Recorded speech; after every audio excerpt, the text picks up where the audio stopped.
So today, we have the mutant Nightcrawler taking on the super soldier Deathstroke. Who wins? Well, let's find out. So, Kurt Wagner was the son of the mutant Mystique and the demon Azazel, granting Kurt a unique physiology. He spent most of his young life in the circus, but later became a prominent member of the X-Men under the name Nightcrawler. His main mutant power is teleportation. He can teleport on the dime, faster than thought. He can teleport himself and others over vast distances in any direction, but the farther he goes and the more people that go with him drains him. He also normally only teleports to places he's been to before or places he can see, because if he doesn't, then he risks landing in a solid object, severely hurting or possibly killing him. He has incorporated this power into his fighting style, allowing him to land several hits and becoming extremely hard to hit. His hands and feet can stick to walls and objects, allowing him to scale up walls and ceilings.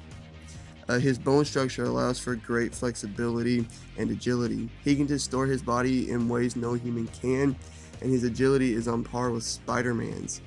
He also has superhuman reflexes and night vision.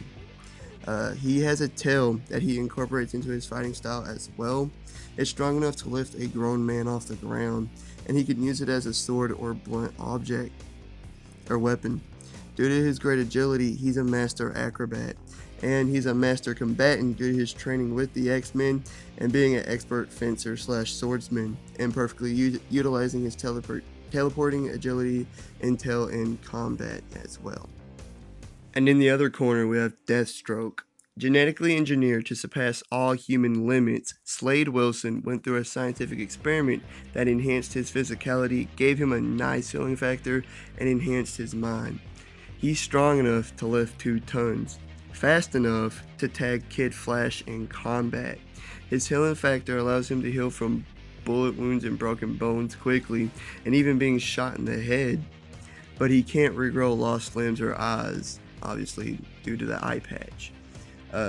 His enhanced mind allows him to think 9 times faster than the average human, allowing him to come up with strategies on the fly. He's a great fighter, being military trained, being a master of judo and ninjutsu, and he's an excellent swordsman as well. He's also a master assassin and marksman.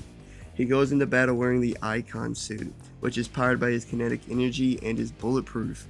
It's even withstood blows from Superman before. He carries a nearly indestructible bow staff, a Promethean broadsword, traditional firearms, knives, and explosives. He single-handedly beat the Teen Titans many times, and once, even temporarily, single-handedly had the Justice League beat. He now lives as DC's premier and most feared assassin. So, Slade is overall physically superior to Nightcrawler. I mean, he's a super soldier, and has even been called a meta-human before. He's proven to be stronger, more durable, arguably faster, and he has a nice healing factor on top of that. But despite this, Nightcrawler is more agile than Slade. Slade has never shown that he can bend and distort his body to the level Nightcrawler has and can do. But Slade is physically better overall. Slade is also more skilled of a fighter and a better swordsman than Nightcrawler. But Nightcrawler is good enough to hang with him, especially if he uses his agility and his tail. Slade also carries a lot of weapons, like his bow staff, his Promethean sword, traditional firearms, knives, and explosives, all of which could put down Nightcrawler. So, Slade is physically better, more skilled, and has a deadly arsenal, which means he should win, right? Well, not necessarily, because of Nightcrawler's teleportation powers. He's able to teleport all around over and over on a dime, and he'll be able to dodge almost everything thrown at him and land consecutive hits back to back to back. But all Slade has to do is land one good hit with his sword or any of his other weapons, and Nightcrawler is done for. And with his enhanced mind and greater skill, I can see Slade getting lucky a few times, but for the most part, I can't see him being fast enough to consistently tag Nightcrawler. Nightcrawler is just too fast with his teleporting. Nightcrawler wins. Like and subscribe, all the great stuff. See you on the next one.